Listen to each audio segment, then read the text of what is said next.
네 번째로 다양한 아동복지법의 제정 및 시행에 대한 부분인데요.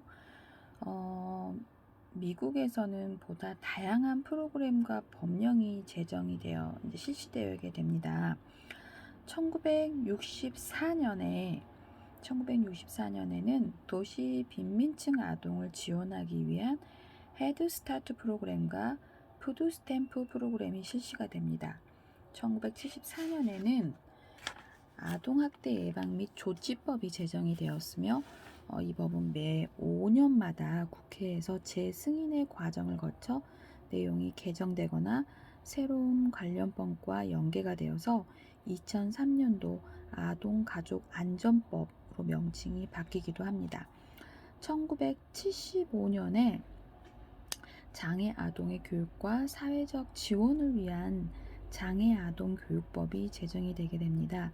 1980년대에 제정된 입양 지원 및 아동복지법에서는 위기에 처한 가족을 위한 예방적 서비스와 특별한 욕구를 가지고 있는 아동의 입양 비용을 지원하는 것을 명시하고 있습니다.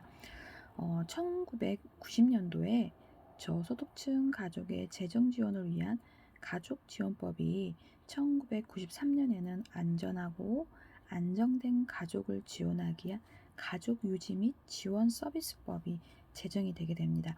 1997년에 입양 및 안전가족법이 제정이 되는데요. 그 주요 내용은 아동의 안전을 가장 우선적으로 보장하고 아동에게 영구적인 가정을 제공하며 가정으로 안전하게 돌아갈 수 없는 아동의 입양을 촉진시키기 위한 것입니다. 위탁 양육 독립법이라는 게 1999년에 위탁 가정으로부터 청소년의 독립을 지원하고 의료 보호를 확대하기 위해 제정이 되게 됩니다. 미국의 아동 복지 정책은 3S 모델을 근간으로 하고 있는데요. 3S 모델은 부모 역할을 위한 지지적 서비스, 부모 역할에 대한 보조적 서비스, 부모 역할에 대한 대리적 서비스를 말합니다. 1980년대 이후 복지 예산의 삭감 등으로 복지 서비스의 범위가 축소되고 있었기 때문에 1996년에 빈곤에서 벗어나도록 도와주는 생산적 복지의 변화를 이제 갖기 위해서 개별 가족 구성원보다 가족 전체를 대상으로 하는 방향으로 변화가 되게 되고 2003년도에 아동 및 가족 안전법이 제정이 되어서 가족 지지와 강화를 위한 지역사회 기반 프로그램 등 아동학대와 방임 예방과 치료를 위한 다양한 서비스를 지원하게 됩니다. 2011년도에는 어린이 및 가족 서비스 개선 및 혁신법을 제정하여서 2016년까지 아동 및 가족 서비스 프로그램이 이제 확장되도록 하게 됩니다. 다음으로는 일본의 아동복지 발달사를 살펴보도록 하겠습니다. 일본의 복지는 친족 간의 상호 부조나 친족이 없는 경우 지역 내에서 상부 상조를 중심으로 이루어지게 됩니다. 불교가 전래된 6세기 초부터 불교의 자비사상에 힘입어 불교 신자, 왕족 및 귀족을 중심으로 한 자선사업이 빈민이나 고아를 구제하는 공적인 제도에서 출발을 하게 됩니다. 봉건사회가 막을 내리고 근대사회가 시작되는 명치시대에 접어들면서 빈민제도도 심각하게 대두가 되고 이제 복지법의 제정과 시행이 이제 본격적으로 시작이 되게 된 계기가 됩니다. 훌구 규칙과 광화법이라는 제정이 있는데요. 외울 필요는 없고 그냥 이런 게 있나 보다라고 그냥 들으시면 될 것 같습니다. 그래서 훌규 규칙은 국가주도의 계획적, 조직적 아동복지 명치시대가 이제 기아 양육 미급여 이제 방이라는 3명 이상의 자녀를 출산한 빈곤 가정의 어머니에게 쌀을 지급하는 급여방에 대한 부분으로 제정을 하게 되었다고 합니다. 전국적 규모의 구제책이 필요해짐에 따라서 구민법, 율구 규칙이 제정이 됩니다. 그래서 공동체에 의한 상호 부조의 원칙으로 하되 폐질자, 노약자, 중병자, 13세 미만의 고아, 국가가 구제한다는 그런 내용이고, 홀구 규칙은 빈문 규제의 책임을 근친에게 돌렸다는 점에서 형식적인 규칙이라고 볼 수 있습니다. 명시시대의 또 하나의 중요한 법률이 1900년대 감화법인데요. 아동복지법, 소년법 중간에 위치하고 있는 것으로 시설 보호를 법적으로 명시하는 일본 최초의 법률이라고 볼 수 있습니다. 감화법이. 그래서 이는 국가가 일정한 책임을 진다는 것을 의미하는 것으로 일본 최초의 빈민구제법이라고 할 수 있습니다. 영국의 개정 빈민법을 참고로 해서 만든 이 법률은 당시의 경제 상황에서는 시행에 어려움이 많았다고 합니다. 명치시대 후기에 산업 발전과 더불어 선교사의 가세로 활발한 아동복지 사업이 전개가 되기 시작합니다. 이제 민간 차원에서 국가 차원으로 발전을 하게 된 것인데요. 1872년도에 학제가 공포되면서 1886년에 정부 차원에서 대용 간이 소학교제를 인준함으로써 전국의 빈곤 아동을 위한 학교가 보급되기 시작합니다. 그래서 명지시대의 대표적인 탕화시설로 1900년도에 도쿄의 후타바 보육원이 1909년도 오사카의 아이센 보육원이 설립이 되게 됩니다. 그래서 구호법과 소년보호법의 제정에 대한 부분으로 살펴보면 소아시대에 접어들면서 다양한 사회사업 법규가 공포가 되고 홀규 규칙이 폐지가 되고 구호법이 제정이 됩니다. 감화법이 폐지가 되고 또 소년법이 제정이 됩니다. 1929년에 제정 공포된 구호법은 일본 국민법 사상 처음으로 빈곤자의 보호를 공공의 의무로 규정을 하게 됩니다. 구호법에는 구호기간, 구호내용, 구호방법, 구호 분담 부분을 분명하게 명시하고 구호 대상을 빈곤자와 생활불능자, 여기서 생활불능자라는 거는 65세 이상의 노세자, 또 13세 이하의 유아, 임신부, 질병이나 상병, 심신장애로 노무에 지장이 있는 자를 생활불능자라고 할 수 있습니다. 그래서 이들의 한정에서 집행을 하게 되었고 1933년도에 제정된 소년보호법은 14세 미만의 아동으로 불량 행동을 하거나 그러한 위험이 있는 자를 소년보호원에 입소시킴으로써 아동을 보호하는 내용을 주요 골자로 한 것입니다. 14세 미만의 학대받는 아동을 보호하기 위한 목적으로 아동학대 방지법이 제정이 되고 1937년에 오자보호법이 1938년엔 사회사업법이 제정이 되게 됩니다.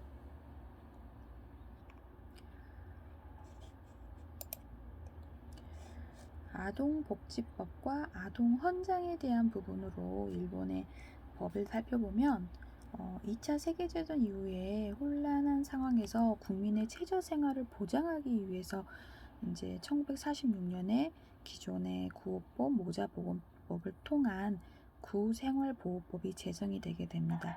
일본에서는 수많은 기아와 고아들이 발생을 하게 되고 정부에서는 이들을 구제를 위해 많은 노력을 하였는데 경제적 여력에 한계가 있어서 민간 차원에서 구호 사업을 주도하는 형편이었습니다.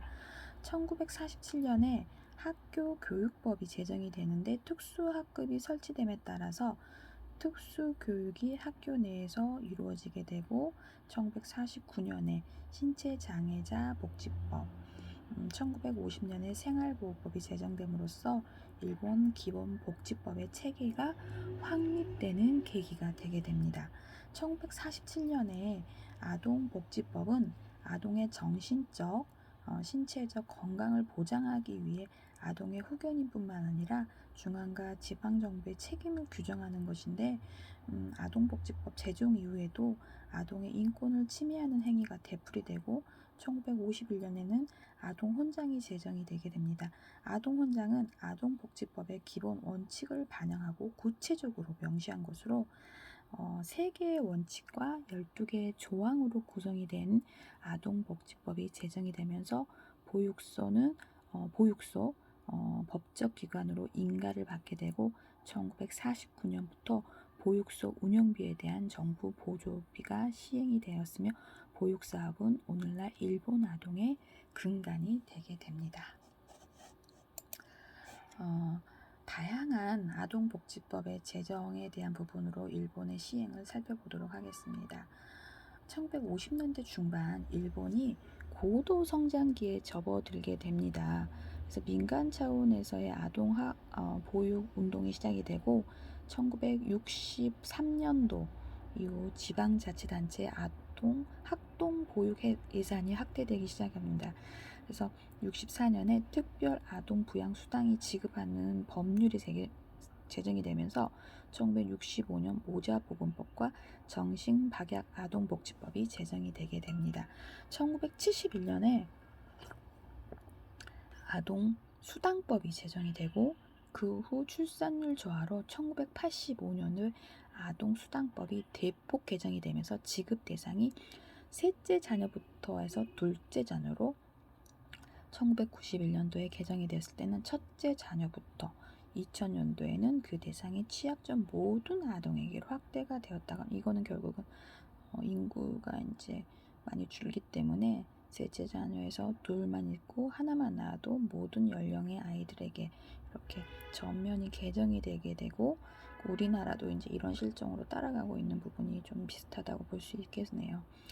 50년 만에 아동복지법이 전면 개정이 되고 2000년에는 아동학대 방지에 대한 법률이 특별법으로 제정이 되게 됩니다. 현재 일본의 아동복지 제도는 요보 아동 중심의 선별적 복지에서 전체 아동을 그 대상으로 하는 보편적 복지로 변화하게 됩니다. 소자화 문제가 심각해짐에 따라서 1994년도 정부 차원에서 육아 지원 사회의 구축을 목표로 엔젤 플랜을 실시하고 1999년도에 뉴 엔젤 플랜을 수립하여서 지속적으로 정책을 추진하게 됩니다. 이러한 대책에도 이제 고령화가 계속이 되고 지역사회 내 자녀 양육을 지원하기 위해서 2002년도에 소자화 대책 플러스 1, 2003년도에 차세대 육성 지원 대책 추진법, 2004년도에 자녀 양육 플랜 등이 지속적으로 제정이 되게 되고 2007년도에 모든 아이들과 모든 가정을 소중히 한다는 아이들과 가족을 응원하는 일본 중점 전략을 내놓게 됩니다. 그래서 일과 결혼, 출산, 양육의 선택 구조를 해소시킴으로써 일과 생활의 조화를 꾀하고 이를 통해서 사회적 기반이 되는 포괄적인 차세대 육성 지원의 기반 구축을 추진한다는 계획을 수립하게 됩니다. 2009년도에 아동복지법과 차세대 육성 지원법이 일부 개정이 되어 아동 양육 지원 사업을 명확하게 규정하고 학대 피해 아동을 위한 가정적 환경 조성과 일생활의 양립을 지원하기 위한 차세대 육성 지원 대책을 세우게 되고 우리나라와 유사하게 아동복지법 기본법으로 하여 몇 가지 특별법으로 규정된 법률 체계를 가지고 있게 됩니다. 그래서 유교 문화적 전통으로 인하여 아동의 권리에 대한 인식과 공적 친권 개입에 관한 태도에서 우리나라하고 유사하다고 볼 수 있는 부분이기도 합니다. 이제는 우리나라의 아동복지 발달사하고 전통사회의 아동복지 부분을 살펴보도록 하겠습니다. 우리나라 아동복지 발달사는 발달 과정에서 각 시기별 특성과 중요한 정책을 중심으로 시대별로 구분을 할 수가 있는데요. 1950년도에 이제 사회 구호 단계가 있고 1990년도부터 1970년대 선별주의 단계에서 이후에 보편주의적 지향 단계로 구분을 하게 됩니다. 전통사회, 근대, 현대로 시대 구분을 하고 해방 이후의 시계로 이제 사회 구조적 차원의 복지 사업이 요보 대상자의 복지 사업, 전체 아동 청소년 복지 사업으로 구분을 하게 됩니다.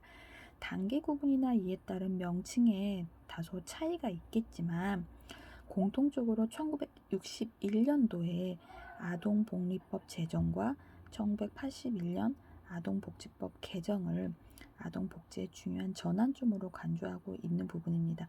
그래서 전통사회와 근대사회의 아동복지에 대해서 살펴보고 해방 이후 현재까지의 시기에 사회 구호적 복지 단계라든지 선별적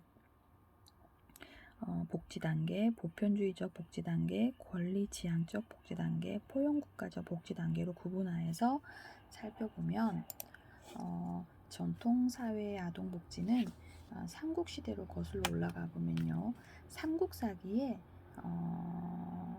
신라 2세대 남선왕 15년 백성이 그 기준으로 굶주릴 때 국고로 이들을 구휼하고 유리왕 때는 환과 고독 노병을 대상으로 무료 급식과 보살핌을 제공하고 라는 기록이 있다고 합니다. 그래서 이들에게 관곡을 배급하고 기록이 되어 있는 부분인데 결국은 삼국시대의 아동 보호는 고아나 기아를 중심으로 제한적으로 이루어졌다는 부분이고 친족을 부양하는 부분을 우선시하여서 요보 아동을 문제로 가급적 가족 내에서 해결하도록 했다는 부분입니다. 그래서 국가는 자연재해와 같은 위기 상황에서 일시적으로 고아를 대상으로 구제 정책을 실시하였으며 민간 자원에서 고아를 노비나 양자를 드리는 방법으로 구제가 이루어지도록 한 부분입니다. 고려 시대에는 불교의 자비사상에 입각하여 고아나 기아, 빈곤 아동의 사찰이나 관가에서 수용하여 보호하기 시작하는데요.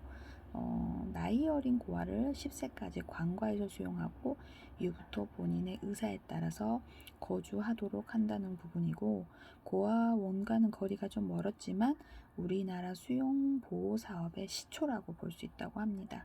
그래서 조선시대에도 유기된 아동을 대상으로 민가 수양을 실시하였는데 아동이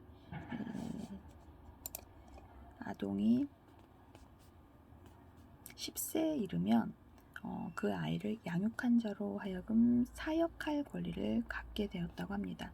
그래서 수양 임시사목을 제정하여 수양을 원하는 아동 가운데 부모나 보호자가 없는 아동을 대상으로 관청에서 사목의 규정에 따라 수양 관계를 결정한 흉년에 한해 민가 수양을 하도록 하였고 오늘날의 입양제도와 유사하다고 이해할 수 있습니다. 또 정조 7년에는 자율전칙이라는 법령을 제정하여서 유기 아동이나 불황 걸식 아동을 민가나 관가에서 수양하는 것을 제도화했다고 합니다. 사극에서는 그런 걸 우리가 전혀 볼 수 없었는데 이렇게 우리나라의 전통사회 복지에 대한 부분으로 보면 이러한 관행들은 요보 아동을 구제해서 가족뿐 아니라 관의 개입이 필요한 부분을 인정했다고 볼 수 있고 전통사에서 우리나라의 아동 보호에 어디까지나 요보 아동 중심의 일시적인 구체책이 주를 이루었고 관에 의해서 주도적으로 이루어지기보다 민간 차원에서 이루어진 경우가 많았다고 이해하시면 될 것 같습니다. 근대 사회로 이제 넘어오면 우리나라 아동복지 발전에 외국 선교사들이 기여한 바가 아주 큽니다. 그래서 1854년 파리 외방전 교회의 신부는 조선 영해를 설립하여 버려진 아이들을 교회 집에서 위탁 양육하는 최초의 아동복지 사업을 시작하게 됩니다. 그래서 프랑스 신부 블란스의 영해원이라는 고아원을 설립하여서 23명의 고아를 돌보기 시작하게 됩니다. 우리나라 최초의 근대적 의미 아동복지시설이라고 볼 수 있습니다. 영해원이 우리나라 최초의 아동복지시설이라고 이해하시면 될 것 같고요. 고아원을 운영하는 과정에서 어려움이 많아서 프랑스 본부에 수녀들의 파견을 요청하고 4명의 수녀가 서울에 도착해서 이제 그 수녀에서 그 운영을 맡게 됩니다. 그래서 고아를 모두 옮겨서 1988년도에 5월 8일 날 정식으로 천주교 고아원을 이제 인수받아서 운영을 하게 됩니다. 이때 고아원 수가 남자아이가 80명, 여자아이가 65명이었다고 합니다. 그래서 그 외에도 미국인 선교사 언더우드가 1886년 고아들을 대상으로 예수학당, 구세학당을 시작하였고 경신학교의 시작이 되게 됩니다. 그래서 1892년에 영국인 선교사 랜디스가 고아들을 대상으로 양육사업을 시작하게 됩니다. 그래서 1905년에 이피러에 의해서 경성고아원이 설립이 되고 또 1939년까지 전국에 60개 시설이 설립이 되게 됩니다. 1994년에 우리나라 최초의 이제 공적 부조 관련 법규를 할 수 있는 조선 구호령이 제정이 되는데요. 이는 65세 이상의 노자나 13세 이하의 아동, 임진부, 노동력이 없는 사람이 대상이 되는데 이 법령에는 사회복지법 관련의 법령이라기보다는 일제시대에 식민지 정책의 일환으로 사회 통제 목적으로 제정된 것입니다. 그래서 전쟁으로 인해 법령은 명목적인 것에 불과했지만 실제 구호 활동은 그래서 이루어지지 못했겠죠.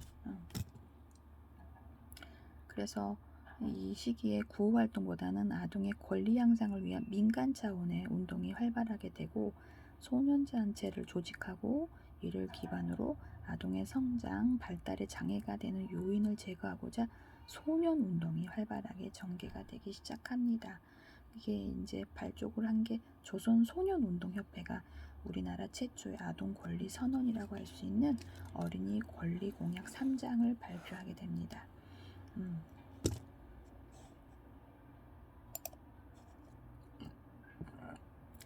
아동 문학운동의 중심으로 아동의 권리 향상을 위한 움직임이 활발하게 전개가 됩니다.